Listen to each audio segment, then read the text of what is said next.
Bonjour, alors dans cette nouvelle vidéo, je vais vous expliquer comment vous pouvez facturer un montant à vos clients mais qui n'est pas connu à l'avance. Comment encaisser un montant qui n'est pas connu à l'avance. Donc il y a différents cas d'usage, ça peut être par exemple que vous avez fait un devis à la personne, mais vous n'avez pas toute la liste des produits dans votre catalogue avec le prix pile en face pour pouvoir générer la commande. Par contre, vous avez envie de générer une commande avec un montant qui peut être aléatoire et facturer ce montant. Il y a d'autres cas d'usage, par exemple si vous faites une prestation qui est prévue pour 1 heure à 80 € et puis la prestation déborde d'une demi-heure, d'une heure et le montant change en fonction. Donc il y a différents cas d'usage et donc c'est ce que nous allons voir ici. Je vais vous montrer comment vous pouvez faire pour envoyer un lien à votre client avec un montant spécifique sans pour autant le faire directement depuis la gateway de paiement. Alors, on va travailler sur WordPress. Je vais vous montrer comment réaliser ça avec WordPress et WooCommerce. Et ensuite, dans la deuxième partie de la vidéo, je vous montrerai comment, en tant que client WP Totem, vous pouvez le faire et que tout est inclus. Alors que là, on va quand même utiliser deux plugins qui sont payants, qui sont les plugins Name Your Price de WooCommerce, enfin pour WooCommerce, et le plugin Product Add-on pour WooCommerce, donc qui ont chacun un prix, 79 $ par an et 59 $ par an. Ici, on est sur un site WordPress complètement nu. J'ai simplement installé les extensions nécessaires pour réaliser l'opération. Donc, bien sûr, WooCommerce, la base, WooCommerce Name Your Price, WooCommerce Product Add-on pour ajouter un champ spécifique pour préciser et pour faire un lien entre le paiement qui a été réalisé et peut-être un numéro de facture ou un numéro de commande ou quel que soit l'identifiant que vous souhaitez ajouter. Le plugin de paiement Stripe et Loco Translate qui permet de faire des traductions, de traduire, parce que tous ces plugins là sont bien entendu en anglais et si vous voulez avoir des dénominations en français, vous devez les traduire. Voilà, donc là ici on est sur un WordPress nu, on va faire l'opération rapidement. Donc on va créer un produit. Une fois que les plugins sont installés, Name Your Price et Product Add-on, on a directement les informations qui sont déjà enregistrées, enfin la configuration qui est déjà faite. Donc on clique sur créer un produit, on va l'appeler par exemple payer ma facture. Voilà. Tac. On ajoute une description ou pas. Ensuite on crée un produit simple. On clique sur Name Your Price ici, et là ici vous avez les dénominations qui sont en anglais. Donc le prix suggéré, vous n'êtes pas obligé d'en mettre un, mais vous pouvez suggérer un prix. Admettons par exemple que vous voudriez faire une demande de don. Vous avez la possibilité de créer un produit, faites un don, au lieu d'ici avoir payé ma facture, c'est faites un don, et vous pouvez suggérer un prix, 10 €, 20 €, 30 €, ou laisser en blanc. Donc là, on ne va pas suggérer de prix. Mettre un prix minimum, donc là, même chose, on n'a pas besoin, donc on laisse en blanc. Cacher le prix minimum, on n'en a pas mis, mais bon, vaut mieux cacher quand même. Et un prix maximum. Généralement, il n'y a pas besoin de rajouter un prix maximum, mais vous pouvez mettre une fourchette en fait. Vous pouvez mettre un prix entre 50 et 100 €. Donc vous pouvez borner en fait le prix qui peut être rentré par le client. Là, dans notre cas, on n'a pas vraiment besoin parce que comme je vous l'ai dit, c'est pour encaisser des commandes qui peuvent aller de 50 € à parfois 5 000 €. J'ai des clients qui vendent des formations à 5 000 €, des coachings, des accompagnements.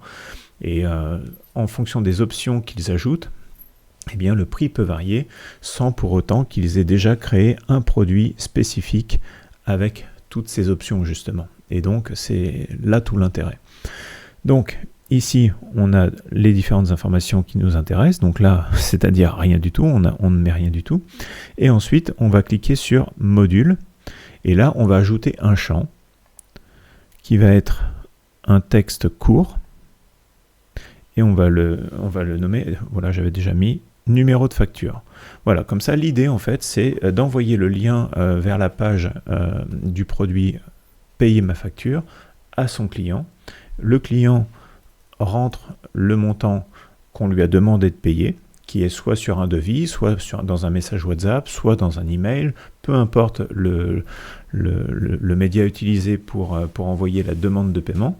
Ça peut être, le plus souvent c'est un devis, mais ça peut être un coup de téléphone, tu me dois tant, va sur tel lien que je t'envoie par WhatsApp et tu payes le montant. Voilà, donc numéro de facture. On peut restreindre le champ qu'on vient de créer, donc numéro de facture, on peut demander à ce que ce soit des lettres uniquement, des nombres. Donc là, c'est à vous de savoir comment est formatée votre facture, parce que le client va regarder la facture ou le devis. Ça peut être aussi également numéro de devis, voilà, devis, voilà, et ajouter un champ. Donc ça, c'est pour ajouter un autre champ. Et donc là, ici, on va pas restreindre, c'est à vous de voir si vous voulez restreindre ou pas. Donc là maintenant je clique sur publier.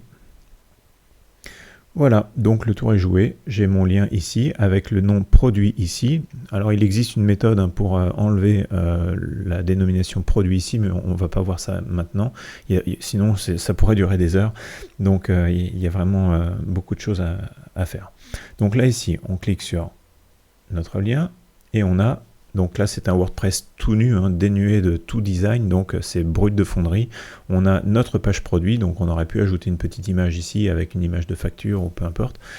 Et on a le montant à payer, donc là on peut rentrer n'importe quoi, je sais pas, 333. Alors il faut mettre une virgule, voilà, si on veut un nombre décimal. Donc .33, c'est l'habitude des prix pratiqués par mes clients. Voilà, donc un numéro de devis, donc ça peut être n'importe quoi, hop, voilà. Et ensuite, on clique sur payer.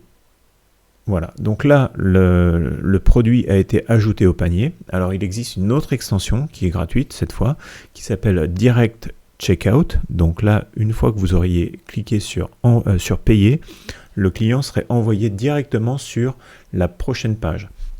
Donc là, avec l'expérience, c'est quand même assez bien de garder un step intermédiaire avec un passage au panier. Plutôt que d'envoyer directement à l'étape que l'on va avoir après celle-ci, c'est bien d'avoir un passage au panier pour que le client puisse valider son panier et qu'il n'y ait pas d'incompréhension. Donc là, le client a rentré son prix lui-même. Payer ma facture, c'est limpide. Le prix, le bouton ici, éditer le prix, donc il peut encore changer et revenir en arrière. Donc là ici, update carte, c'est en anglais. Donc éditer le prix, il est en anglais de base. Quand vous l'installez directement, comme on vient de le faire ici, il est en anglais. C'est pour ça que j'ai installé Loco Translate. Et je l'ai traduit directement avec Loco Translate, éditer le prix. Je peux vous montrer rapidement. Loco Translate ici, on va dans les extensions, Name Your Price. Alors la langue française n'était pas présente, donc j'ai fait nouvelle langue et j'ai ajouté la langue française.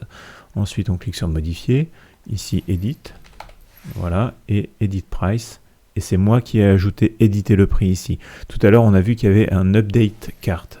On va regarder, hop, date, carte. Voilà, update carte, mettre à jour le panier, voilà, très bien, enregistré. On retourne ici, on va rafraîchir, on va éditer le prix, et là, mettre à jour le panier. Avant, c'était update carte. Donc c'est comme ça que vous pouvez traduire toutes les dénominations qui se trouvent sur votre site. Les clients, je précise, les clients de WP Totem, c'est déjà traduit à la base. Et s'il y a des anglicismes par-ci, par-là, vous pouvez ouvrir un ticket auprès du support et je le mets dans la roadmap pour pouvoir le traduire ultérieurement. Parfois, il y a quelques petites choses comme ça qui sont oubliées, mais bon. Voilà, donc là, on a vu comment faire avec WordPress, avec l'extension Name Your Price, avec l'extension Product Add-on for WooCommerce. Maintenant, je vous montre comment ça se passe quand on est client WP Totem. Donc, WP Totem, c'est ici. Il y a 4 offres. Il y a une offre vitrine, donc c'est juste pour faire des sites vitrines. Il n'y a pas de e-commerce, donc ces deux extensions et WooCommerce ne sont pas incluses dedans. Dans Solopreneur, on a WooCommerce, mais on n'a pas les deux extensions. Ces deux extensions sont disponibles à partir de la version Pro, parce que, comme vous l'avez vu, il y a un coût. Voilà, et ce prix ne serait pas suffisant pour couvrir toutes les licences qui sont prévues et couvertes par ces différentes offres. Donc ces deux offres ici, enfin ces deux extensions ici sont couvertes dans la version Pro. Donc quand vous payez 99 € par mois, vous payez pour toutes les extensions et également pour ces deux-là. Voilà, donc comment ça se passe quand on est client WP Totem? On a une offre, donc là j'ai l'offre Academy, c'est la plus poussée, c'est celle-ci, mais on aura la même chose dans l'offre Pro. Donc comment ça se passe? Eh bien on va dans l'espace vente, produit, et c'est la même chose. J'ajoute un produit, et on répète exactement le même process. Voilà, donc produit simple, name your price, prix suggéré on laisse blanc, blanc, tac, c'est exactement la même chose, sauf que c'est mieux rangé et vous avez plus d'options, vous avez les options SEO, donc là j'ai pas activé la licence parce que c'est un site de test, mais sur les sites de production qui vous sont vendus, ici vous avez la licence de Rank Mass Pro qui est activée. Et vous avez toutes les options qui sont ici et qui sont bien rangées, bien agencées. Il n'y a pas de choses superflues. Par exemple, la gestion du cache, comme ce sont des sites qui sont managés, qui sont hébergés par WP Totem, qui sont gérés par WP Totem, tout ce qui est sécurité, optimisation des performances, caching, toutes ces choses-là ne sont pas à gérer par vous. Vous vous concentrez uniquement sur votre savoir-faire. Je vous explique via des tutos tout ce qui est bon à savoir et qui peut vous aider dans la gestion de votre site. Donc vous avez plus de 50 tutos dont celui-ci fera partie. Voilà, donc comment faire payer vos clients sur des montants qui ne sont pas prévus à l'avance. Vous avez soit la possibilité de faire l'acquisition de ces deux plugins, donc je mettrai les liens en description. Si vous regardez la vidéo à partir de YouTube, vous aurez le lien en description. Si vous regardez la vidéo à partir de cette page des tutos sur WP Totem, et bien quand on clique sur chacun des tutos, il y a une page et il y a des ressources. Ici, je mettrai les liens dans les ressources. Et si vous regardez cette vidéo directement depuis votre tableau de bord WP Totem, ça veut dire que vous n'en avez pas besoin, enfin vous n'avez pas besoin d'installer de quoi que ce soit puisque c'est déjà inclus dedans. Voilà. Donc si vous avez des questions, eh bien n'hésitez pas soit dans les commentaires dans YouTube ou bien directement d'ouvrir un ticket si vous êtes déjà client. Donc directement depuis votre tableau de bord ici, si je reviens ici, vous ouvrez un ticket directement ici, ouvrez un ticket. Et si vous avez des questions, que vous n'êtes pas client et que vous n'êtes pas dans YouTube, eh bien vous pouvez toujours me contacter ici, WP Totem, hop, tout en bas, vous avez contact ici. Voilà, à très bientôt.